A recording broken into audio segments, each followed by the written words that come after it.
como sabemos, las bases de las tramas tróficas son las que después sustentan todo el ecosistema hacia arriba, así que es muy importante para nosotros en este momento poder estudiar también los mecanismos de formación de agregaciones de zooplancton. Entonces, los cañones submarinos son estas discontinuidades topográficas en el fondo que forman verdaderos canales que conectan el océano profundo con la zona costera.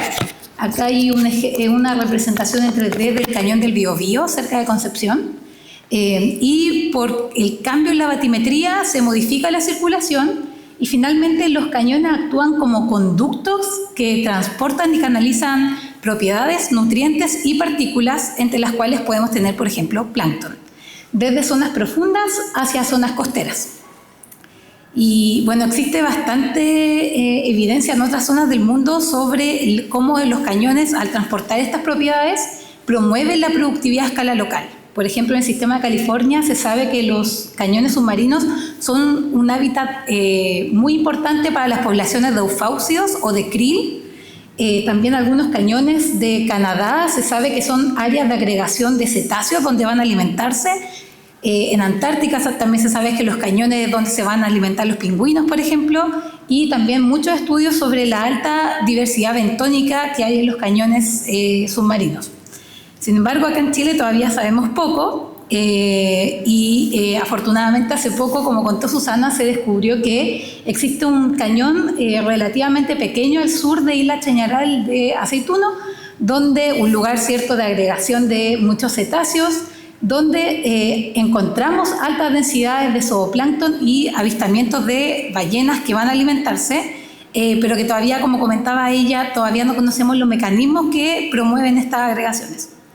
Así que les voy a presentar algunos resultados del equipo AZFP y de la investigación liderada por Susana y los colaboradores que salían en la portada, que es un perfilador acústico de peces y zooplancton, que en el fondo es una ecosonda activa que permite observar la distribución y el comportamiento de algunos dispersores del sonido, dispersantes del sonido, como el zooplancton o los peces.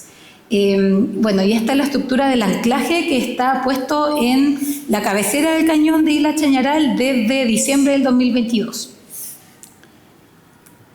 Y bueno, en este caso voy a presentar los resultados no del muestreo intenso que hicimos en marzo de este año, sino de un muestreo biosanográfico de diciembre del 2024, y voy a presentarle algo de la ZFP, también algunos resultados de muestras estratificadas de zooplancton y de la estructura oceanográfica de un muestreo bastante intenso que se hizo en estas 3 transectas que cruzan el cañón de Isla Chañaral.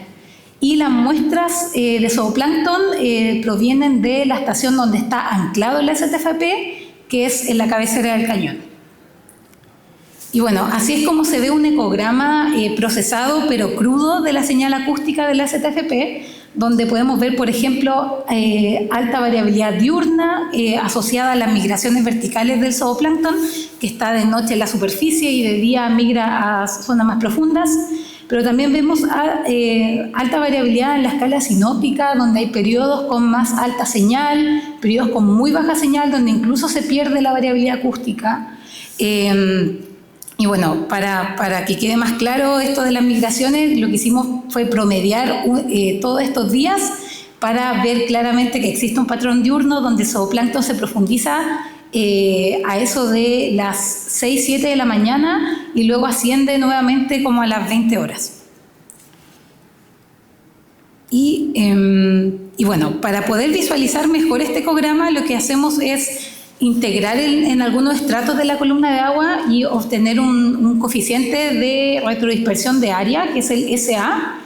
y que luego lo integramos en distintos estratos. Acá está toda la columna de agua y luego el estrato más superficial, media agua y fondo. Y también aquí tenemos el índice de surgencia, el transporte de Ekman, estimado del viento de la estación meteorológica de Punta de Choros, y esta serie de temperaturas del termistor que está en este anclaje a 88 metros de profundidad. Entonces encontramos alguna asociación entre la surgencia o los indicadores de surgencia como el transporte de Ekman y la temperatura y la señal acústica del zooplancton. Por ejemplo, observamos una ventana al inicio de diciembre donde teníamos temperaturas relativamente bajas, un índice de surgencia bastante negativo y un aumento en la señal acústica en toda la columna de agua. Luego se debilitaron los vientos, se hace menos negativo, más cercano a cero el transporte de Ekman sin pasar a negativo, o sea, sin ser condiciones favorables para subsidencia tampoco, y un aumento en la temperatura de la columna de agua, lo cual es consistente con una relajación de las urgencias, y vemos que la señal acústica del zooplancton disminuye nuevamente en toda la columna de agua. Y luego tenemos un tercer periodo donde el transporte de Ekman sigue muy cercano a cero, la temperatura del agua sigue un poco más alta que al inicio, o sea, no tenemos índice de surgencia, o sea, indicadores de surgencia, pero sí tenemos un aumento nuevamente en la señal acústica en toda la columna de agua, que esto no estaría acoplado al viento y que probablemente se debe a otros mecanismos que también queremos dilucidar, probablemente asociados a transporte o advección de zooplancton mediado por el cañón. Y bueno, el 11 de diciembre hicimos un muestreo en el cañón, un muestreo intenso en el cañón, y estas son resultados preliminares de las secciones hechas con un CTD de alta frecuencia, donde sí se observa algo de ondulación e inclinación de la isolínea, por ejemplo acá de las isotermas, que ascienden, están más someras hacia la ladera norte del cañón. Acá también se observa la salinidad. Y acá también se ve más claro, por ejemplo, cuando vemos la clorofila y la densidad, como hay cierto levantamiento hacia la ladera norte. Y esto es bastante consistente con transporte asimétrico mediado por cañones, los cuales en la teoría de transporte mediado por cañones siempre está inclinado hacia un lado del cañón. Así que son los primeros indicios de que podría efectivamente haber algo de surgencia topográfica, o sea, surgencia mediada por el cañón. Y bueno, este es el ecograma, un zoom de los 2 días antes y después del muestreo nocturno de zooplancton y muestreo diurno, el cual se hizo estratificado, o sea, se muestreó la columna de agua entre 0 y 50 metros, entre 50 y 100 metros y entre 100 y 150 140 metros, que es la profundidad de fondo donde está el anclaje. Y encontramos que los grupos más abundantes fueron las salpas, los copépodos, los eufausios adultos, quetoñatos, ostrácodos y poliquetos en ese orden.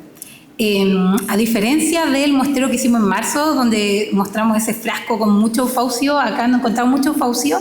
pero eso es en algún sentido bueno porque ahora con marzo vamos a poder comparar, donde ahora sí salió tanto eufaucio, tanto krill, que incluso no se pudo guardar en todos los frascos que había. Así que vamos a tener condiciones bastante contrastantes.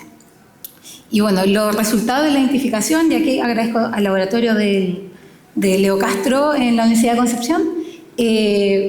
nosotros si analizamos la composición de zooplancton de toda la muestra, no encontramos las diferencias diurnas que sí observamos en los ecogramas de mayor zooplancton de noche, menor zooplancton de día. No observamos eso en la mayoría de los grupos. Por ejemplo, los copépodos, los quetoñatos, en general presentaron abundancias más altas durante el día en lugar de durante la noche, pero cuando analizamos el zooplancton por fracción de tamaño y analizamos la fracción más grande, la fracción sobre 5 milímetros, o sea, sobre medio centímetro, sí observamos que algunos grupos presentaban mayor abundancia de noche, lo cual es más consistente con las migraciones verticales y con los patrones que vemos en la ZFP. En especial los eufausios adultos o el krill, que es el principal alimento cierto de varios cetáceos en esta zona, los cuales mostraron mayores abundancias de noche y estuvieron prácticamente ausentes durante el día. De hecho, solamente los encontramos en el estrato más profundo. Otros grupos que también mostraron mayores abundancias de noche fueron los anfípodos y las larvas de decápodos, pero no los puse acá porque su abundancia era muy baja, en torno a 1 o menos de 1 individuo por metro cúbico.